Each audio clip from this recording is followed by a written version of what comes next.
자, 또 마지막 시간 시작합니다. 12절부터입니다. 13장 12절.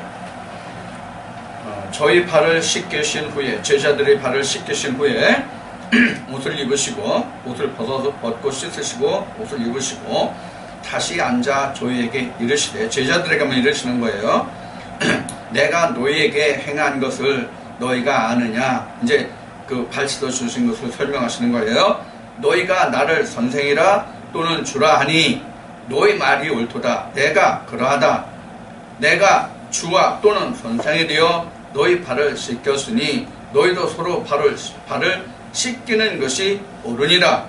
내가 너희에게 행한 것 같이 너희도 행하게 하려 하여 본을 보였노라. 내가 진실로 진실로 너희에게 이르노니 종이 상전보다 크지 못하고 보냄을 받은 자가 보낸 자보다 크지 못하니 너희가 이것을 알고 행하면 복이 있으리라.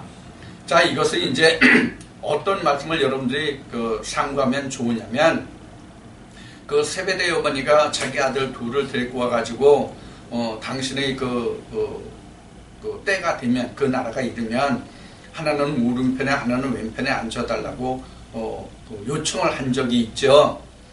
그 말에 대해서 예수님이 그 자리는 하나님이 누구를 위해 예배했든지 간에 내가 주는 것이 아니라 자기가 그 자리를 차지할 것이다, 이런 말씀을 하셨잖아요. 바로 그거예요. 그래서 이게 지금 예수님이 제자들에게 발을 씻겨주신 그 원인은 첫째, 너희도 이렇게 하라는데, 이렇게 하면 언제 누구에게 먼저 하냐면 너희 제자, 12제자들, 그 제자들 너희가 서로가 서로에게 하라. 이 얘기는 뭐냐면 서로가 섬기고 누가 크다고 하지 말라는 얘기예요. 이 얘기는. 그래서 서로 섬기라는 얘기예요. 자, 그 말씀을 지금 예수님이 제자들에게 발을 씻기시고 지금 다시 정장을 하시고, 위옷을 벗었잖아요. 제자들 발을 씻기시려고. 그래서 다시 씻기시를 끝내고 정장을 하고 앉아서 제자들 앞에서 이렇게 지금 가르쳐 주시는 거예요. 친히. 지금 여러분들에게 제가 앞 시간에 말씀드렸던 것 같이 그런 것을 지금 예수님이 친히 제자들에게 가르쳐 주시는 거예요. 그래서 종이 상종보다 크지 못하잖아요. 자, 이 얘기를 제자들에 놓고 보면 너희가 나보다 크지 못하다, 그런 얘기예요. 내가 아버지보다 크지 못한 것 같이 너희도 내가 보내는 자잖아요. 제자들이 예수부터 보냄을 받은 자들이잖아요. 우리도 예수로부터 보냄을 받은 자들이잖아요. 그러니까 우리가 예수로부터 크진 않잖아요. 그 일은 알지라도, 예수님이 하신 일을 우리도 이어서 할지라도 예수보다 크진 않단 말이에요. 그러니까 예수님이 우리 발을 씻은 것 같이 너희도 서로 발을 씻겨서 너희가 누가 크다 작다 하지 말고 같이 섬기는 자, 사랑하는 자가 되라. 그것을 예수님의 제자들에게 가르치시는 거예요. 그래서 이제 이 뒤에 이제 그 말씀이 나오냐면 서로 사랑하라. 그러면 너희가 나의 제자인 줄을 아니라 이것이 최고의 계명이라, 이렇게 이제 말씀하시는 부분이 나와요. 그래서 지금 예수님이 이렇게 말씀하시면서 보냄을 받은 자가 보낸 자보다 크지 못하니, 지금 말씀드렸네요. 너희가 이것을 알고 행하면 복이 있으리라. 그러니까 서로가 발을 씻고 너희가 크지 않은 큰 자가 아니니, 이런 말씀을 하신 것이죠. 자, 18절. 내가 너희를 다 가리켜 말하는 것이 아니라, 그러니까 너희가 똑같이 섬기를 하는 것이 아니라, 그런 얘기예요. 누구를 염두에 두고 지금 예수님 말씀하시냐면 가룟 유다를 염두에 두고 하시는 말씀이에요. 그래서 내가 너희를 다 가리켜 말하는 것이 아니라 내가 나의 택한 자들이 누구인 줄을 알미라. 그러나 내 떡을 먹는 자가 내게 발꿈치를 들었다 한 성경을 응하게 하려 하는 것이라. 자, 이 발뒤꿈치를 들게 했다는 이 말씀이 성경에 가장 먼저 기록된 게 어디라고 여러분들은 말씀을 참고할 수 있습니까? 응? 창세기 3장의 아담과 선악과를 따먹은 후에 뱀과 하나님의 아들의 서로의 관계를 이야기할 때 이 말씀이 나왔죠. 그렇죠? 발뒤꿈치를 문다. 뱀을 후서는 여자의 발뒤꿈치를 문다 나왔잖아요. 이게 바로 가룟 유다가 뱀으로서 그 발뒤꿈치를 들게 한다. 이게 그 말씀과 같은 말씀이에요. 그래서 앞에 가룟 유다가 그 마음속에 들어간 그 생각이 뱀이다, 마귀 사단이다, 이렇게 말씀드린 거야, 앞 시간에. 자, 그 발뒤꿈치를 들었다 한 성경을 응하게 하려 하는 것이라 이렇게 말씀을 하시고 19절에 지금부터 일이 이르기 전에 미리 너희에게 이름은 일이 이룰 때에 내가 그인 줄 너희로 믿게 하려 합니다. 내가 너희로 그인 줄 믿게 하는 거야. 메시아인 줄 그리스도인 줄을 너희에게 믿게 하려 합니다. 내가 진실로 진실로 너희에게 이르노니 나의 보낸 자를 영접하는 자는 나를 영접하는 것이요 나를 영접하는 자는 나를 보내신 이를 영접하는 것이니라. 누구를 두고 하시는 말씀이에요? 제자들을 이제 남겨두고 가시는 그 상황에서 너희는 내가 보낸 것이요 그러므로 내가 보낸 너희를 영접하는 것은 나를 영접하는 것이요 나는 하나님께 보냈었으니 너희를 영접하는 것은 곧 하나님을 영접하시는 것이다. 이렇게 말씀하시는 거예요. 그러니까 셋을 다 영접하는 것이죠. 그래서 제자들 영접하면 예수 그리스도를 영접하는 것이요 예수는 하나님이 보냈으니까 하나님을 영접하는 것이다. 그 말씀을 이렇게 말씀하신 거예요. 그러니까 이 말을 다시 하면 어떤 얘기와 같은가 하면 내가 너희를 보냈잖니? 그래서 그들이 너희를 영접하면 나를 알고 하나님을 아는 거야. 이런 말과 같은 얘기예요. 자, 21절에 예수께서 이 말씀을 하시고 심령에 민망하여 증거하여 가라사대 내가 진실로 진실로 너희에게 이르노니 너희 중 하나가 나를 팔리라 하시니 제자들이 서로 보며 누구에게 대하여 말씀하시는지 의심하더라. 누가 누군지 이때는 모르잖아요. 지금 예수님이 그냥 너희 중에 나를 팔 사람이 있다? 이렇게 하니까 제자들이 서로 얼굴을 보면서 이상할 거 아니에요. 너냐 아니면 나냐 그럴 거 아니에요. 지금 이제 그 상황이에요. 그래서 22절에 보면 제자들이 서로 보며 누구에게 대하여 말씀하시는지 의심했죠. 23절에 예수의 제자 중 하나 곧 그의 사랑하시는 자가 예수의 품에 의지하여 누웠는지라. 앞 시간에 말씀드렸어요. 예수의 품에 의지하여 누웠는지라. 시몬 베드로가 머리짓을 하여 말하되 말씀하신 자가 누구인지 말하라 한대. 말하라 한데 그가 예수의 가슴에 그대로 의지하여 말하되 주여 누구니까 이렇게 물어보라는 뜻이에요. 그러니까 예수의 품에 있는 자에게 그 베드로가 지금 그 고개짓을 한 거잖아요. 그래서 누군지 말하라 하니까 이게 예수님한테 네가 말하라 뜻이 아니라 물어봐라 이런 뜻이 되잖아요. 지금 이 말씀이 그 설명의 내용이. 그래서 이제 그 예수의 품에 의자에 있는 그자가 예수께 그 물었죠. 누굽니까? 이렇게 물어보니까 26절에 예수께서 대답하시되 내가 한 조각을 찍어다가 주는 자가 그니라 하시고 한 조각을 찍으셔다가 가룟 시몬의 아들 유다를 주시니. 그러니까 지금 예수님이 떡을 떼다가 지금 예수의 품에 있는 사람에게 물으니까 내가 떡을 떼주는 사람이니까 떡을 떼다가 그 사람에게 줬잖아요. 그 받은 자가 누구예요? 유다잖아요. 그러니까 유다에게 지금 주시니 조각을 받은 후 곧 사단이 그 속에 들어간지라. 이에 예수께서 유다에게 이르시되 내 하는 일을 속히 하라 하시니.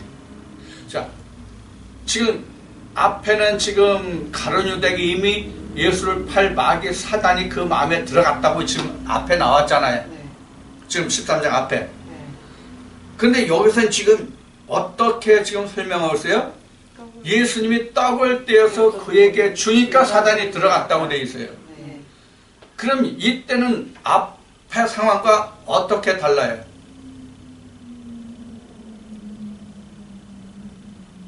앞에는 예시된 거고 뒤에는 확정된 거예요. 떡을 떼줄 때 이미 확정된 거예요.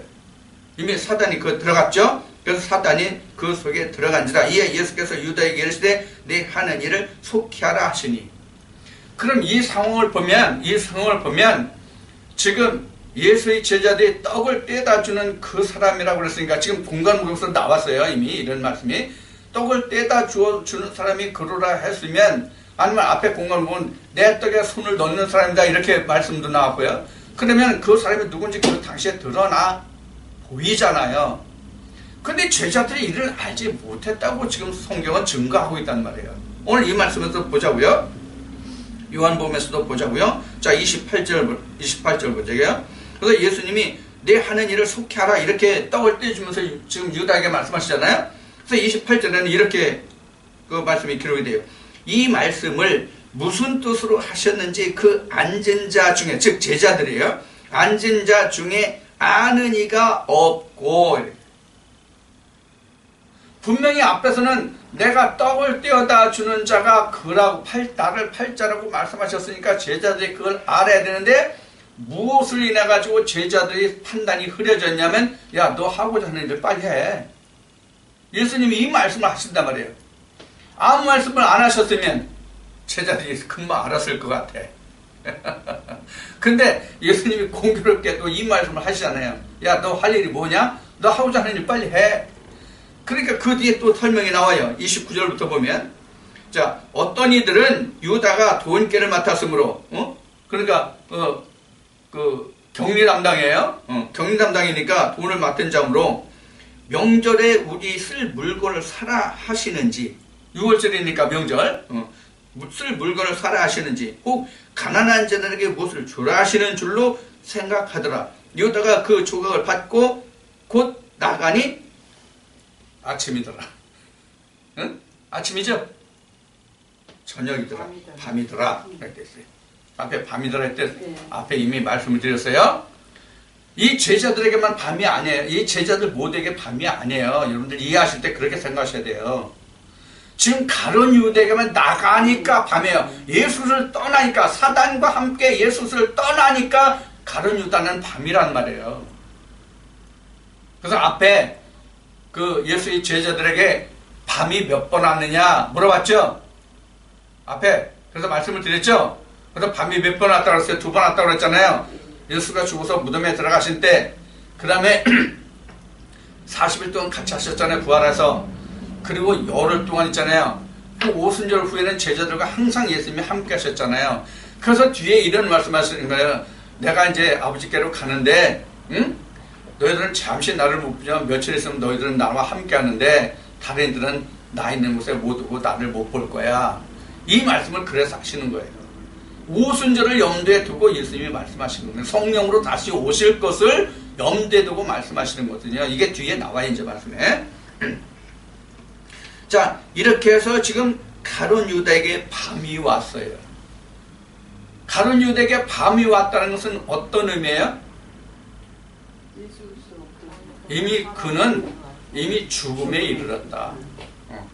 하나님이 그 안에서 떠나갔다. 주님을 떠나갔다. 이런 얘기예요. 그러니까 이제 곧 밤이 된 거예요. 참 제자들이 왜 이렇게 바보 같았을까요? 네? 예수님이 분명 나를 찾아가 있다. 당신 같으면 바보가 아니었는데 설명해서 알았을 텐데 나 같은 미련한 사람은 몰라. 아니 나를 팔리라고 떡조각을 떼어서 줬는데. 그건 어느 코미디 프로에 나왔던 것 같이 그건 네 생각이고 이때 당시에 제자들에게 이게 그 흔히 하는 말로 그 가리워진 것이죠. 예수님이 내가 십자가를 져야 한다고, 내가 그리고 3일 만에 부활한다고 하는 얘기를 예수님이 여러 차례 하시잖아요. 공관 복음에서도 말씀하시고. 그런데 그때 당시에 제자들을 어떻게 그 상태를 표현했어요? 감춰졌습니다. 가리워졌습니다. 이렇게 말씀이 나오잖아요. 여기도 가리워졌다고 봐야 돼요. 그러니까 모르는 거죠.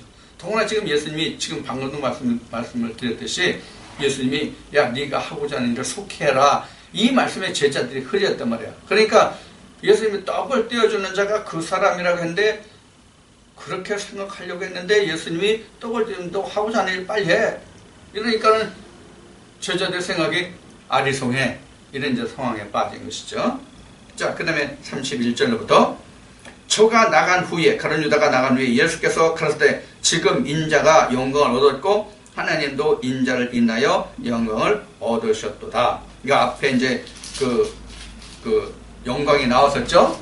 예수님이 그 하신 말씀이 나왔죠. 그 앞으로 받을 영광, 지금 영광 이렇게 앞에 나왔어요. 자, 이 말씀을 또 보면 영광을 얻고 하나님도 인자를 인하여 영광을 얻으셨다. 즉 예수 그리스도를 인하여 인자가 32절에 만일 하나님이 저로 인하여 영광을 얻으셨으면 하나님도 자기로 인하여 저에게 영광을 주시리니 곧 주시리라. 여기서 저가 나왔어요. 저로 인하여 영광을 얻으셨고 하나님도 자기로 인하여 저에게 영광을 주시리니 곧 주시리라. 여기서 저가 누굽니까? 예수님이에요. 예수님입니다. 이거 잘 말씀의 문맥을 잘 활용하시기 바랍니다.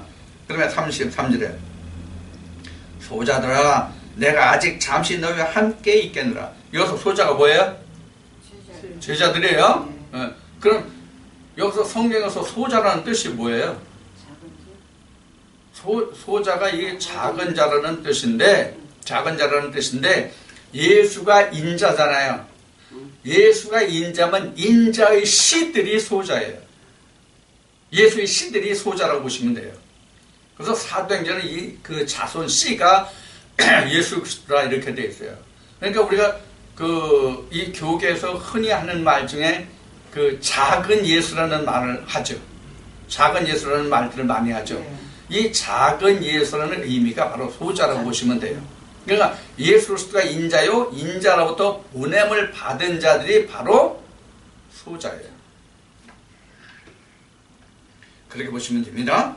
잠시 너희와 함께 누라. 소자들아 내가 잠시 너희와 함께 있겠노라. 너희가 나를 찾을 터이나 그러나 일찍 내가 유대인들에게 너희는 나의 가는 곳에 올 수 없다고 말한 것과 같이 지금 너희에게도 이르노라. 누구에게 이르노라? 내가 가는 곳에 너희가 지금 오지 못한다고 누구에게 이르노라? 소자들 너희에게 이르노라. 이제 이 말씀을 하신 거예요. 그러면서 34절에 이전 말씀이 새 계명을 너희에게 주느니 서로 사랑하라. 내가 너희를 사랑하는 것 같이 너희도 서로 사랑하라. 이것을 발을 씻겨 주심이었어요. 이 사랑하라가 서로 섬겨라 그런 뜻이에요. 여기에서는 자 그다음에 35절에 너희가 서로 사랑하면 이로써 모든 사람이 너희가 내 제자인 줄을 알리라. 서로 섬기고 서로 사랑하라. 그러면 너희들이 내 제자인 줄 알리라. 이것이 예수님이 제자들에게 가르쳐 주신 최고의 계명이에요. 최고는 가장 높은 뜻이 아니라 최후의 계명이라는 뜻이에요. 우리가 세상에 지금 대한민국에서 쓰는 법률 용어 중에 최고장이라는 게 있어요. 최고장이라는 게 최후의 알리는 글이에요. 이게 이제 일본 일제시대 사법당국에서 쓰던 그 용어가 오늘날까지 이제 법적 용어로 쓰이고 있는 것 중에 대표적인 그 용어가 최고장인데 이게 우리말로 다시 바뀌어서 알림장이에요. 고지서 이런 뜻이에요. 자, 그래서 지금 예수님도 여기 지금 최고의 계명으로 예수님의 최후의 계명으로 말씀으로 지금 서로 사랑하라. 그러면 너희가 나의 제자인 줄을 알리라. 이렇게 여기서 말씀하고 계시죠. 36절에 시몬 베드로가 가로되 주여 어디로 가십니까? 이게 우리가 흔한 말로 주여 어디로 가십니까가 전에 영화 나온 중에 코바디스죠. 근데 헬라에는 코바디스 아니에요. 지금 이 헬라 성경문에는 예수께서 대답하시되 나의 가는 곳에 내가 지금은 따라올 수 없으나 후에는 따라오리라. 지금 예수님이 지금은 내 가는 곳에 너희가 지금은 따라올 수 없다는 얘기가 아버지 우편 보좌요 그 앞으로 갔다 안기면 바로 십자가의 무덤이에요. 근데 그 뒤에는 너희도 이와 같은 길을 오리라. 이것을 예수님이 제자들에게 말씀하시는 것이죠. 자, 말씀하시는 것이에요. 그 다음에 37절 베드로가 그러되 주여 내가 지금은 어찌하여 따를 수 없나이까? 주를 위하여 내 목숨을 버리겠나이다. 예수께서 대답하시되 내가 나를 위하여 내 목숨을 버리겠느냐? 내가 진실로 내게 이르노니 다 울기 전에 내가 3번 나를 부인하리라. 자, 이 말씀이 지금 37절과 38절을 대구해서 서로 성경과 성경을 서로 마주해서 이 말씀을 풀어보면 어떤 뜻이냐면 지금 베드로가 내가 죽는 데까지 따라가겠다고 말하잖아요. 베드로가. 근데 예수님은 너 지금 못 따라와. 그 얘기거든요. 자, 그러면 베드로가 지금 따라간다고 했는데 예수님은 뭐라고 말씀하냐면 네가 따라오지 못하고 오히려 나를 3번 부인할 거야. 이렇게 말씀하시는 거라 그래요. 자, 그러면 베드로가 지금 예수 그리스도를 따라간다면 예수 그리스도가 십자가에 달렸을 때 베드로도 십자가에 달려야 돼요. 그래서 예수님은 지금은 내가 못 따라온다라고 말씀하신 거예요. 지금은 아직 아니다. 그러나 후일에는 내가 이 길을 올 수 있다. 그 얘기죠. 너도 반드시 이 길을 걸어올 것이다. 후일에 예수님이 베드로에게 하신 이 말씀 후일에 깨닫고 이제 요한복음 21장 끝에 가서 이제 이 말씀이 나오지만은 예수님이 베드로에게 한 이 말씀 후일에야 깨닫고 베드로가 십자가에서 죽게 되잖아요. 그렇게 처형을 당하잖아요. 근데 그가 그때야 거꾸로 매달려서 죽게 되는 원인이 바로 여기에서 발언을 했다고 보시면 됩니다. 지금 예수 그리스도가 하시는 말씀은 지금 그런 의미예요. 이렇게 베드로에게 하시는 말씀이. 지금은 못 따라와. 그런데 후일에 따라와. 그것에 내가 나를 3번 부인해. 내가 나를 3번 부인하지 않으면 지금 내가 나와 함께 십자가 되는데 너 지금 그 길 올 단계가 아니야. 그런 의미도 여기 들어있어요. 아직 그 단계가 아직 못 됐어. 그런 의미예요. 아직 베드로에겐 예수 그리스도의 분량이 차기까지가 안 이르는 거죠. 쉬운 얘기로 하면 성경에 보면은 이런 말씀이 있잖아요. 우리가 어디까지 자라가요? 우리가 어디까지 자라가요? 예수 그리스도의 형상에 이르기까지거든요. 그러니까 베드로는 아직 예수 그리스도의 형상에까지는 못 이뤘어요. 그 얘기가 바로 뭐냐면 아직 오순절도 아니라는 너 십자가 못 줘. 네가 죽는다고? 아이 그런 소리 마. 그런 소리 마. 네가 십자가 지기 전에 나를 3번 부인할 거야. 이런 것과 같은 거예요. 오순절 전에는 내가 나를 3번 부인할 거야. 이것이 내가 새벽닭이 울기 전에 내가 나를 3번 부인할 거야. 이것과 같은 뜻이에요. 우리가 성경에 영적으로 말하면 오순절이 새벽이거든요. 오순절이 닭 우는 시간이거든요. 오순절이 지나야 닭이 울어요. 여명이 돼서 닭이 울어요. 닭이 여명에 울잖아요. 그래서 닭이 울면 그 다음에 세대는 뭐예요? 예수 그리스도의 시대거든요. 그러니까 아직 너는 그때가 안 일어났다는 뜻이에요. 그러니까 지금 베드로는 아직 십자가를 질 수 없는 그런 단계다. 그러니까 내가 그래서 후일에는 나중에는 내가 십자가를 질 것이다. 그런 말씀을 그래서 예수님이 하시는 거예요. 자, 그래서 37절 말씀을 보면 다시 보면은 베드로가 가로되 주여 내가 지금은 어째여 따를 수 없나이까? 주를 위해 내 목숨을 버리겠나이다. 이렇게 말하는데 앞에 36절에서는 나의 가는 곳에 내가 지금은 따라올 수 없다. 그러나 후에는 따라오리라. 이렇게 말씀하시는 거예요. 그래서 이 말씀을 여러분들 잘 분석해야 됩니다. 그런데 오늘날 우리가 예수 그리스도가 지금 이때 당시에 닭이 울기 전에 예수 그리스도를 3번 부인하잖아요. 이것도 앞에 가룟 유다가 뭐냐는 것을 예를 들어서 나에게 접목시켜봐라. 내 안에 갖다가 예표를 접목시켜봐라. 그러면 가룟 유다가 뭔지를 알 것이다 라는 말씀을 드렸은 것 같이 여기서 우리가 베드로를 예수님 때 있었던 베드로가 닭 울기 전에 예수를 3번 부인했다. 이것만 알면 안 돼요. 우리는 사실 내가 십자가를 지기까지, 즉 부활의 그 도에 이르기까지, 예수 그리스도의 그 형성에 이르기까지 이르려면 내가 그 안에 예수를 몇 번 부인한지 우리는 사실 헤아려 볼 수도 없을 만큼 부인해요. 사실은 우리가 앞에 말씀드린 바와 같이 우리가 성령의 교회들에게 하시는 음성을 우리가 들을 때 어떤 것은 받아들이고 어떤 것은 걸러먹고 한다는 얘기를 여러분에게 했잖아요. 이게 바로 이게 그 얘기예요. 받아들이면 내가 예수와 함께 십자가에 들어간 것이요, 받아들이지 않고 그 말을 거역하고 내가 걸러냈으면 내가 예수를 부인한 거란 말이에요. 따지면 이게 내가 오순절을 맞기까지, 즉 진짜 예수 그리스도가 내게 오기까지 말씀을 들으면서 성령의 교회를 쓴 말씀을 들으면서 내가 예수 그리스도를 몇 번 부인한지 내가 모른다니까. 지금 예수님이 베드로에게 하신 말씀은 지금 3번이 나왔지만 내가 3번일지 300번일지 3000번일지 3000만 번일지 모른다고. 베드로 얘기할 게 아니야. 가룟 유다 얘기할 게 아니야. 지금 내 속에는 지금 누가 싸워요? 누가? 영과 육이 싸우잖아요. 영과 육이 싸우잖아요. 그래서 세례요한은 뭐라고 얘기해요?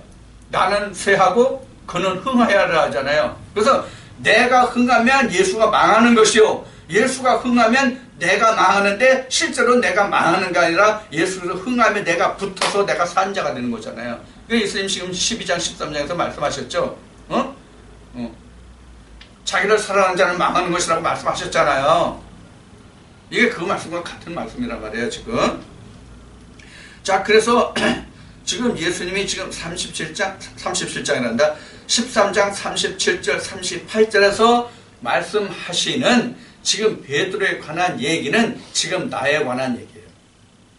내가 지금 예수 그리스도의 십자가를 지내 안 지내 지금 우리가 그렇게 가르치고 교계에서 그렇게 말들을 하고 있잖아요. 근데 오늘날 교계에서 자기가 예수 그리스도의 십자가를 진다고 말을 하잖아요. 예수 그리스도의 십자가를 지는 것은 지금 베드로에게 예수님이 말씀하신 것 같이 내가 오순절의 역사가 있어서 예수 그리스도가 내게 오기 전에 내가 십자가를 못 진단 말이에요. 이게 그런 말씀이란 말이에요. 그런데 무슨 예수 그리스도가 오순절을 맞이하지도 못했는데 내가 무슨 십자가를 질 수 있다고, 내가 예수 그리스도와 함께 죽음에 이를 수 있다고, 죽음까지 간다고 얘기하냐고. 이게 지금 베드로와 같은 얘기잖아요. 지금 오늘날 이거를 오늘날 그 오순절이 그 신학의 교리로 얘기하면 이 오순절이 2000년 전 예수님이 그 오순절에 그 한 번뿐이 없다고 말하는데 이게 묶여 있어요. 현재 이런 것을 단회적이라고 그러잖아. 아니, 이거 단회적 아니에요. 계속 이어지는 거예요. 앞으로도 있고. 그래서 성경은 이렇게 기록하는 거예요. 요한계시록도 히브리도 있고. 오늘 아까 그 히브리 7장 24절 말씀 찾아봤잖아요. 예수 그리스도는 항상 대제사장 우리와 함께 영원히 계시다고. 그 요한계시록은 지금도 계시고 전에도 계시고 장차 오실 이렇게 기록하고 있잖아요. 그 어제 오늘 장차가 항상 어제 오늘 장차란 말이에요.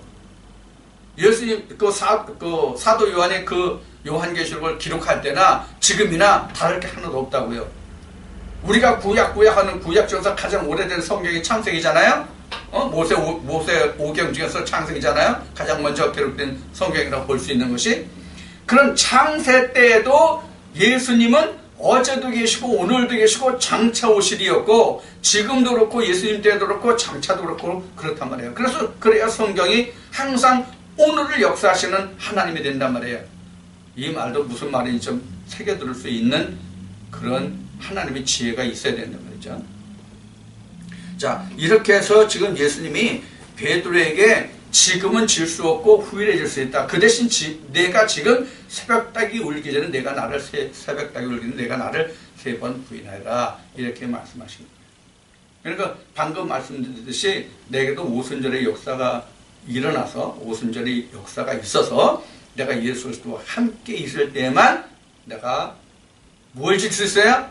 십자가를 예수 그리스도와 함께 질 수 있어요. 함께 죽을 수 있어요.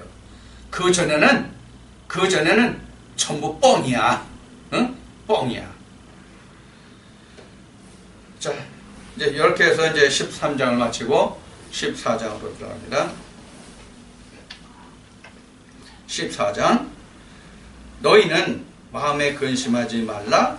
하나님을 믿으니 또 나를 믿으라. 자, 여기서 지금 14장 1절에서 너희는 마음에 근심하지 말라. 하나님을 믿으니 또 나를 믿으라. 이 말씀이 바로 고별 강화의 시작이에요.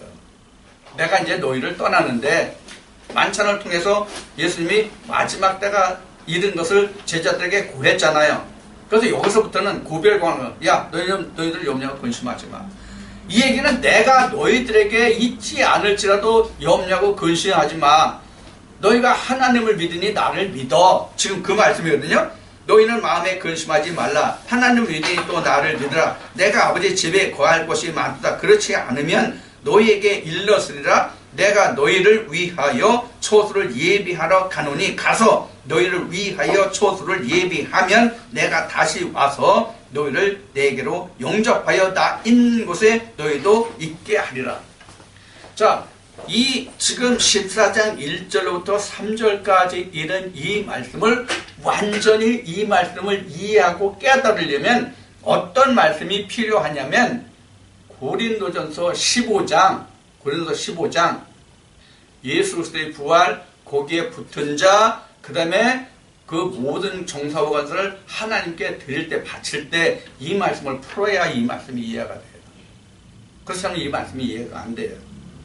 이게 지금 14장, 요한복음 14장 1절부터 3절까지 말씀이 비록 글자 수로 보면 이게 200자 원고지 한 장에 쓰고도 뭐 다 채우지 못할 그 글자 수예요. 근데 이게 첫째 부활에서부터 내가 둘째 사망까지 이기는 단계까지 이 말씀이 이 안에 다 들어있어요.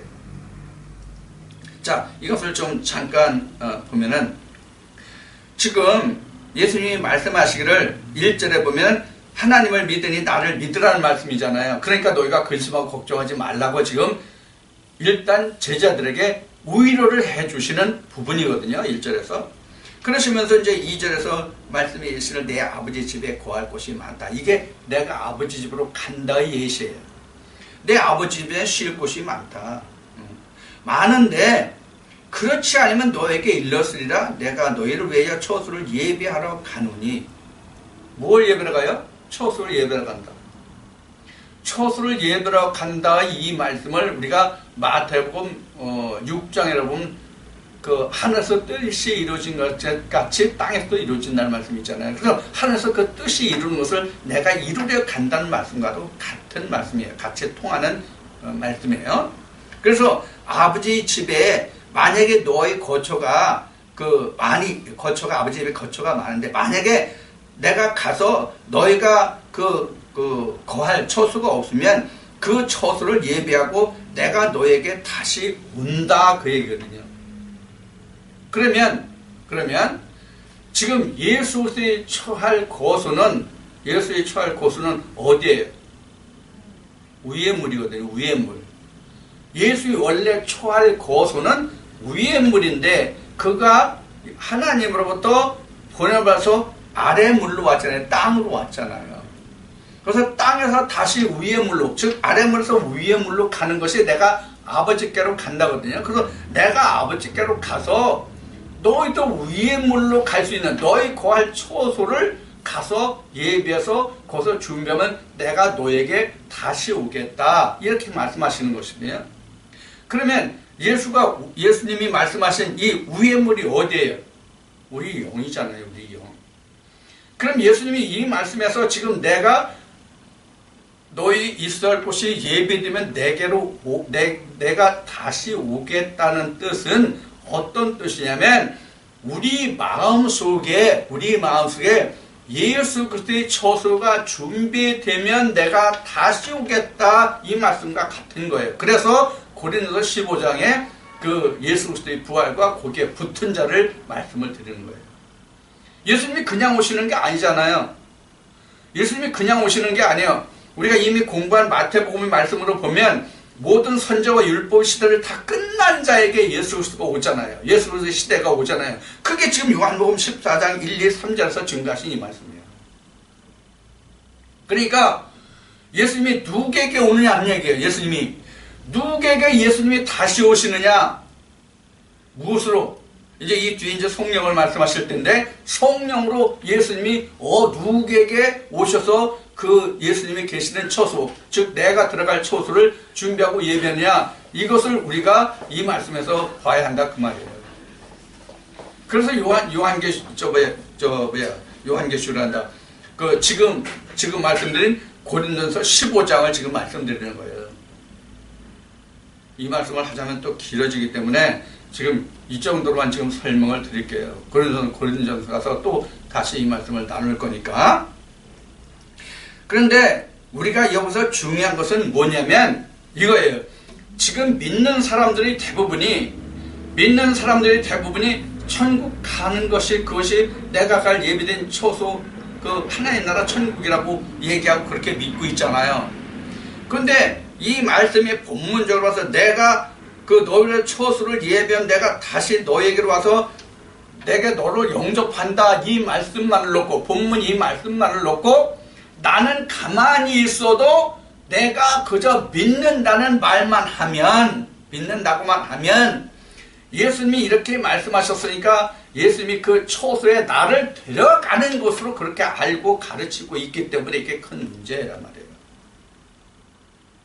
성경은 그렇게 증거하고 있지 않은데 여기 한 말씀만 놓고 보기 때문에 그렇고 이 한 말씀만 놓고 보더라도 이 말씀의 깊은 뜻이 무엇인지를 뜯어서 그 속을 들여다보지 못하기 때문에 이런 우를 범하고 있단 말이에요. 절대로 천국은 내가 예배하고 준비하지는 아닙니다. 그래서 요한복음 1장에 같은 요한복음 지금 14장인데 요한복음 1장에 보면 침나는 자를 말씀하신 거예요. 그래서 천국은 침나는 자의 것이라고 그래서 말씀하신 것이거든요. 그럼 침노는 누가 합니까? 침노는 누가 합니까? 내가 하는 것이거든요. 내가 하는데 무엇을 힘입어서 합니까? 말씀을 힘입어서 하는 천국을 침나는 것이거든요. 내 스스로 천국을 침나는 것이 아니라. 자, 그럼 우리가 여기서 그 유튜브에 나와 있는 그 영상을 내가 그래서 공유한 적이 있는데 유튜브 그 동영상에 보면은 내가 그 어제 글 올린 것 중에도 그것이 있지만은 내가 목욕탕에서 그 사우나실에 가면은 그 뭐라면 모래시계가 있어요.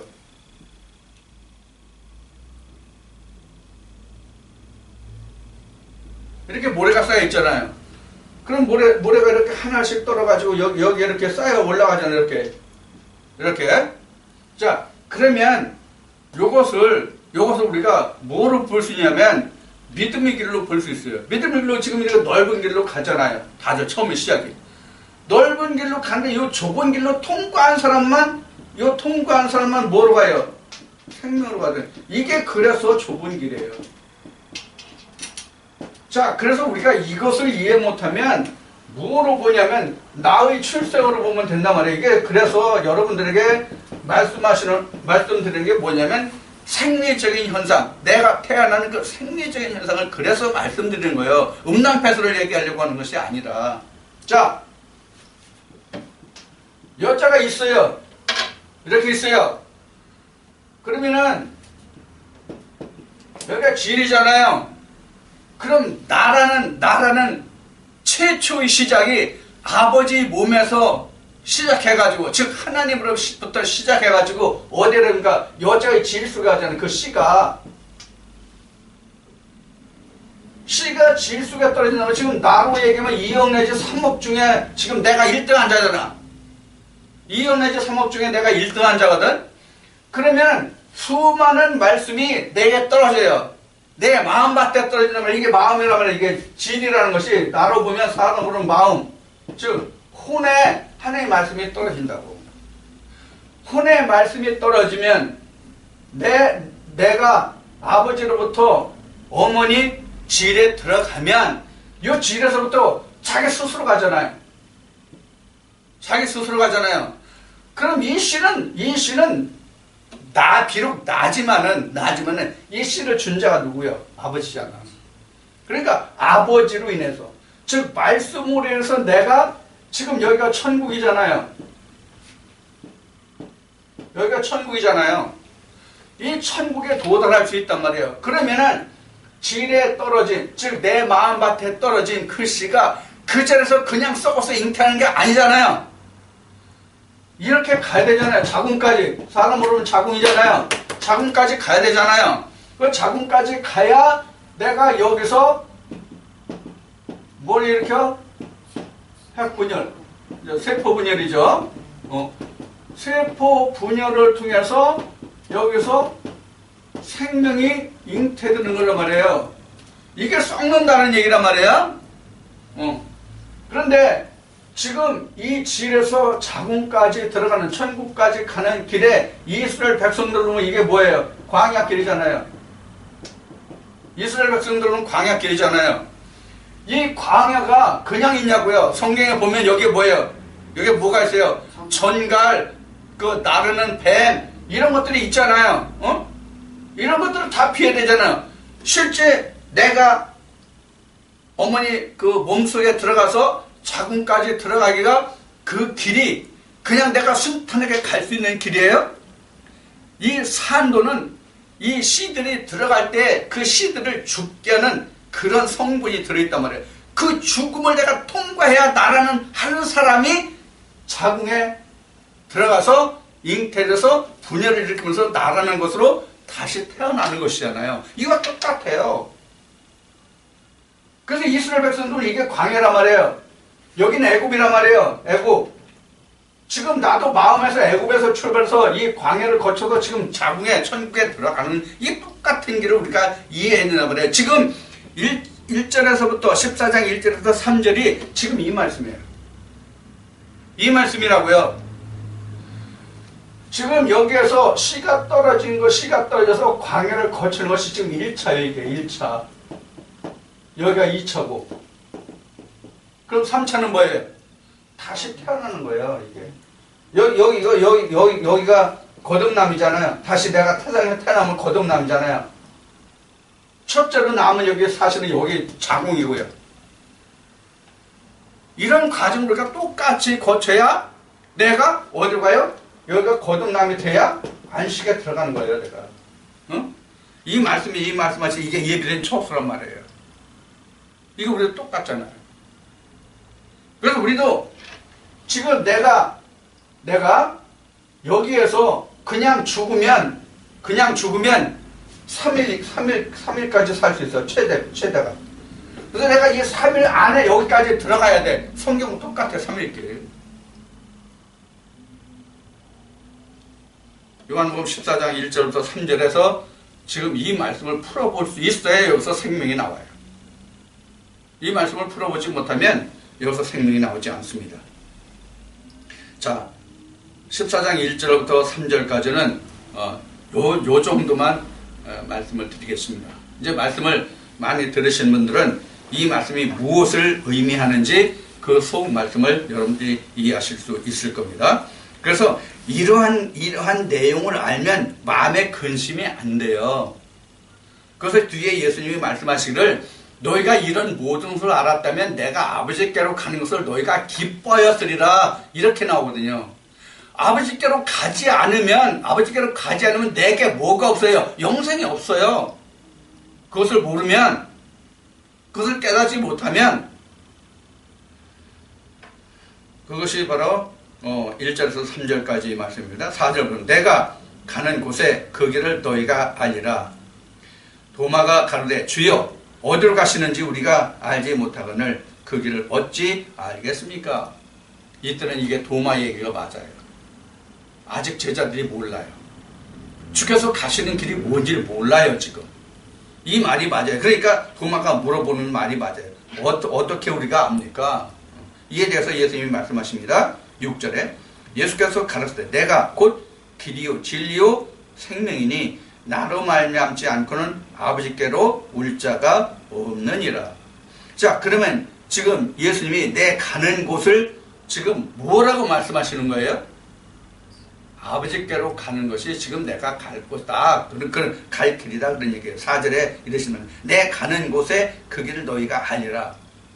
즉 아버지께로 가는 것을 너희가 알리라. 이것을 말씀하셨는데 도마는 우리 모릅니다. 그러니까 예수님이 6절에서 풀어주신 거예요. 내가 길이요 진리니 생명이니 나로 말미암고는 아버지께로 올 자가 없느니라. 그러니까 내가 아버지께로 가는 것을 너희가 알리라. 내 가는 것을 너희가 알리라. 이렇게 말씀하시는 거예요. 자, 그 다음에 7절에 너희가 나를 알았다면 내 아버지도 알았으리로다. 이제부터는 너희가 그를 알았고 또 보았느니라. 여기서 누구를 봤다는 얘기예요? 나를 본 것이 곧 아버지 하나님을 본 것이다. 그렇게 지금 7절에서 말씀하시고 8절 말씀은 빌립이 가로되 주여 아버지를 우리에게 보여주소서 그리하면 족하겠나이다. 지금 예수님이 분명히 나를 보면 아버지를 본 것이라고 지금 말씀하셨음에도 불구하고 빌립이 또 이어서 앞에는 누가 물어봤어요? 도마가. 뒤에는 또 빌립이 보여줘 좀 아버지 좀 선생님 좀 보여주십시오 이렇게 얘기하는 것이죠. 그래서 예수님이 뭐라고 말씀하시는 겁니다. 빌립아 내가 이렇게 오랫동안 너와 함께 있을 때 내가 나를 알지 못하느냐? 나를 본 자는 아버지를 보았거늘 어째야 아버지를 보이라 하느냐. 이 말씀은 이미 예수님이 하셨어요. 아버지께로부터 온 자는 하나님을 보았느니라. 아버지를 보았느니라. 아버지를 본 자는 나를 보았느니라. 이미 말씀하셨는데 아직도 제자들이 이게 깨달음이 더디네. 그래서 아직도 지금 주님께 이런 질문을 하고 있는 거죠. 그래서 다시 10절 말씀을 보면 나는 아버지 안에 있고 아버지는 내 안에 계신 것을 내가 믿지 아니하느냐? 내가 너에게 이르는 말이 스스로 하는 것이 아니라 아버지께서 내 안에 계셔서 그 일을 하시는 것이라. 그러니까 지금 나를 보는 것은 아버지를 본 것이라는 얘기가 뭐냐면 말씀으로 보면 이것이 아버지 일이고 이것을 알면 이것을 아버지 본 것이다. 이렇게 말씀하시는 것이죠. 예수님. 그래서 우리가 오늘날도 하나님이 하시는 일은 어떤 것으로 알 수 있냐면 생명을 살리는 역사냐 죽이는 역사를 통해서 하나님 즉 예수님이 하시는 일이냐 아냐를 알 수 있는 거예요. 이게 바로 초소잖아요. 그래서 이제 지금 빌립에게 이렇게 말씀하시는 거예요. 그래서 앞에는 그 도마가 그 가는 길을 물었고 뒤에서는 빌립이 그 하나님을 아버지를 보여달라고 말했고 이에 대해서 예수님이 두 번이나 내가 바로 그 길이다. 그리고 뒤에 빌립에게서는 나를 보면 아버지를 보는 것이다. 내가 말하는 것은 내 말이 아니다. 앞에 시간에도 말씀드렸듯이 스스로 하는 것이 아니라 내 속에서 말씀하시는 하나님의 말씀이다. 이렇게 지금 10절에서 지금 예수님이 증거하고 계시죠. 11절 내가 아버지 안에 있고 아버지께서 내 안에 계심을 믿으라. 그렇지 못하겠거든 행하는 그 일을 인하여 나를 믿으라. 말을 못 믿겠으면 행한 일을 가지고 믿으라. 이 행한 일은 결국 결과잖아요. 내가 어떤 일을 했는지 너희가 보고 나는 믿지 아니할지라도 그 행한 일을 보아서는 너희가 그 일을 믿으라. 즉 그 일을 믿으라는 건 뭐예요? 하나님의 일을 믿으라. 내가 하나님의 아버지 일을 하는 것을 너희가 믿으라. 이렇게 제자들에게 말씀하시는 것이죠. 12절 말씀을 보면 12절 내가 진실로 진실로 너에게 이르니 나를 믿는 자는 나의 하는 일을 저도 할 것이요 또한 이보다 더 큰 것도 하리니 이는 내가 아버지께로 감이니라. 자, 더 큰 일을 하는 것은 제자들이 할 일이에요. 지금 더 큰 일은 제자들이 할 일이에요. 자, 그런데 지금 그 앞에서 예수님이 그 말씀하시기를 그 11절에 보면 내가 아버지 안에 아버지가 내 안에 이렇게 했어요. 그러면 지금 이 말은 뭐예요? 아버지와 내가 하나다, 똑같다 이 얘기를 지금 말씀하시는 것이죠. 물론 이 말에서 지금 제자들하고만 말씀하시니까 이제 여기서는 책 잡을 사람이 없지만은 바리새인들이 이 말을 듣고는 그 예수님을 힐책하고 잡으려고 했던 것이 앞에 말씀에 나왔죠. 공관복음에서도 나오고 지금 요한복음에서도 앞에 나왔습니다. 이제 그것을 여기서 말씀하시는데 이 지금 11절에서 하시는 말씀은 20절에 가서 결정적으로 지금 말씀하십니다. 제자들까지. 그래서 그 셋이 그 하나가 됨을 말씀하십니다. 이것은 이제 우리가 신학적으로 조직신학적으로 우리가 삼위일체라고 말합니다만은 삼위일체가 그래서 우리가 신학적으로는 뭐 제1위, 2위, 3위 하나님 이렇게 이제 이런 형식으로 말하고 있잖아요. 그런데 1위, 2위, 3위가 결코 나누어질 수가 없어요. 우리가 이론적으로는 나눌 수도 실체적으로는 못 나눠요. 자, 이렇게 해서 이제 12절의 말씀이 기록이 되고 그래서 내가 아버지께로 가는 것을 지금 말씀하고 계세요. 그래서 13절에 너희가 내 이름으로 무엇을 구하든지 내가 시행하리니 이는 아버지로 하여금 아들을 인하여 영광을 얻으시게 하려 함이라. 자, 여기서 예수님이 너희가 무엇이든지 내 이름으로 구하라. 그러면 시행한다. 그래서 아버지로 하여금 아들을 인하여 영광을 얻으시게 하려 하십니다. 이렇게 말씀하셨어요. 그러면 오늘날 많은 사람들, 이때 당시로 많은 사람들이 이 말씀을 의지해서 예수 이름으로 구했을까요? 오늘날도 우리가 기도하면 그 끝에 붙이는 단어가 뭐예요? 말이 뭐예요? 예수 이름으로 기도 올립니다잖아요. 자, 그럼 예수 이름으로 구한다는 뜻이잖아요. 그럼 예수님이 지금 무엇이든지 내 이름으로 구하면 내가 시행하고 그래서 하나님께 그 영광을 나타내고 그런 것이라고 지금 예수님은 말씀하시는데 그러면 예수님이 여기서 말씀하시는 무엇이든지 내 이름으로 구하라는 것이 무엇을 두고 말씀하시는 거냐 하는 것을 우리가 살펴봐야 돼요. 자, 이 말씀의 답은 어디 있습니까? 무엇이든지 내 이름으로 구하면 아버지께서 갚으시고 아버지께서 영광받는다. 이 말씀의 답이 어디 있습니까? 마태복음 6장에 주께서 제자들에게 가르치신 기도문에 있어요. 아버지의 나라와 의를 구하라 그런 얘기예요. 내 이름으로 아버지 나라와 의를 구하면 내가 무엇을 시행하고 갚아주리라, 응해주리라 그런 얘기예요. 무엇을 먹고 입고 쓰고 마실까 이것을 구하지 말라고 예수님이 분명히 마태복음 6장에서 제자들의 기도를 가르칠 때 말씀하셨잖아요. 그런데 오늘날 뭘 가르칩니까? 먹고 입고 마실 거 자기 정욕을 해서 쓸 것을 가르치잖아요. 지금 아마 그 많은 학부형들이 고3 학생들을 두고 있는 부모들은 뭐 그 입시 설명회 하는데 뭐 이런 데도 물론 쫓아다니겠지만은 어디를 많이 다니겠습니까? 새벽마다 기도하고 있을 거예요. 절에 가서 기도할 거예요. 집에서 물 떠놓고 아마 정성 드릴 거예요. 이게 예수님이 구하면 내가 갚아주리라, 응답하리라, 시행하리라 이 말씀이 아니란 말이에요. 그래서 예수님은 이렇게 야고보서 말씀인가 보면 그래서 이런 말씀이 있죠. 어찌 그리스도와 벨리알이 함께 합할 수 있느냐 이런 말씀이 그래서 나온 거예요. 우리는 전부 예수께서 이런 말씀하셨고 성경에서 너는 내게 부르짖으라 에레미야를 통해서도 말씀하셨잖아요. 그럼 내가 응답하리. 전부 무엇을 구해야 할지를 생각하지 않고 자기 정욕을 위해서 구한단 말이에요. 그리고는 또 다른 말씀에 야 하나님께 구했으면 자 받은 줄로 알아. 또 그렇게들 알고 있단 말이에요. 이게 참 이게 사람 이게 답답한 노릇이지 이게. 이게 장님 문거리 잡기도 아니고 이게 참 웃기는 얘기 아닙니까? 이것을 믿음이라고들 말하고 있고 이것이 진짜 사실 그 사람들이 이렇게 구하고 믿는 것을 보면 그 사람들 믿음은 대단한 거야. 그 마음은 상당히 상당한 거야 사실. 이거 귀히 볼 것인데 이게 하나님 안에서 정당한 방법으로 구하면 말라기 말씀에 기록된 말씀하신 그 천국 창고에 그 창고에 넘치도록 하나님이 부어 주실 텐데 말이에요. 그 주님 말씀하신 대로 응답하셔서 말이죠. 무엇을 구하여야 할지는 우리가 생각지 않고 구하라 그러면 내가 응답하리라, 구하라 그러면 내가 시행하고 갚아주리라 이것만 생각하는 거예요. 그리고 그거 성취가 안 되면 자기 의로로 구했으면 받은 줄로 알아. 이 말씀으로 또 의로 아는 거야. 그러니까 지 혼자 북치고 장구치는 것이 뭐야 이게. 이런 신앙은 장님의 신앙입니다.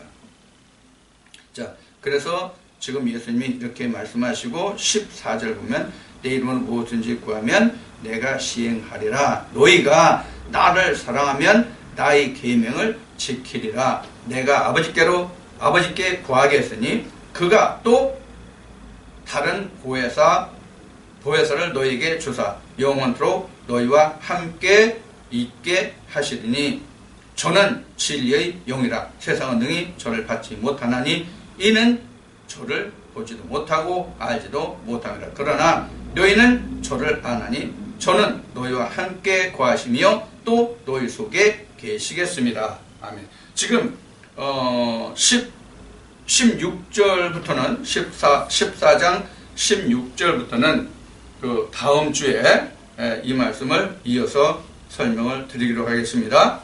오늘은 요한복음 14장 15절까지 마치는 것으로 하고 다음 주에 요한복음 14장 16절부터 다시 시작하겠습니다. 수고 많이 했습니다. 감사합니다.